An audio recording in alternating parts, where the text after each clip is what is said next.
اللہ جسے سزا دینا چاہے اس سے توبہ کی توفیق چھین لیتا ہے۔ اگر عزت چاہتے ہو تو دوسروں کو عزت دو۔ جو لوگ اللہ کی رضا میں راضی رہتے ہیں اللہ ان پر اپنا خاص کرم فرماتا ہے۔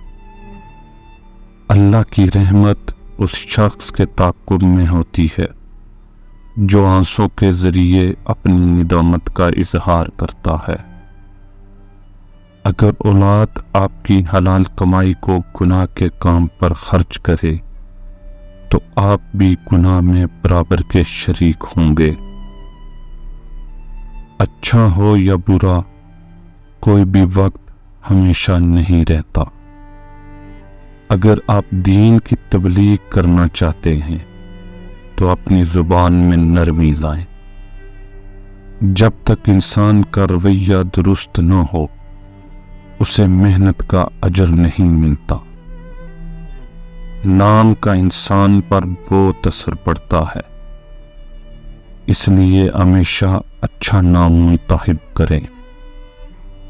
آنسوں کے ذریعے انسان کا اللہ سے تعلق مضبوط ہوتا ہے۔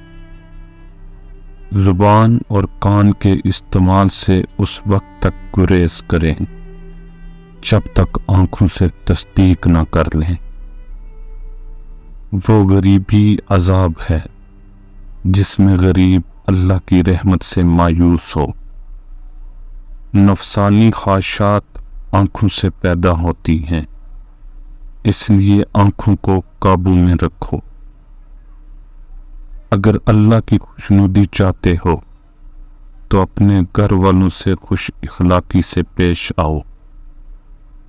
بھولنا انسان میں ایک اچھی عادت ہے، ورنہ غموں کے ساتھ جینا مشکل ہو جاتا۔ کسی شخص کے منہ پر اس کی برائی کرنا بدتمیزی ہے۔ جو لوگوں کو مصیبت میں چھوڑ کر خدا سے محبت کا دعویٰ کرے اس کا دعویٰ جھوٹا ہے۔ بیٹی یا بیٹے کی پیدائش انسان کے اختیار میں نہیں۔ جب مظلوم لوگ اللہ کی رحمت سے مایوس ہونے لگیں تو یہ حکمرانوں اور منصفوں کے حساب کا وقت ہے۔ جو شخص اللہ سے محبت کرتا ہے اللہ اسے دنیا میں محبت اور عزت سے نوازتا ہے۔ جن باتوں پر آپ اللہ کے سامنے جواب دہ ہیں ان باتوں میں احتیاط سے کام لیں۔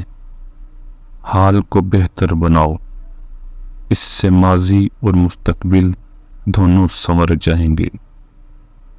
زندگی میں پریشانی اور غم تب آتے ہیں جب زندگی اللہ کے احکامات کے مطابق نہ گزاری جائے۔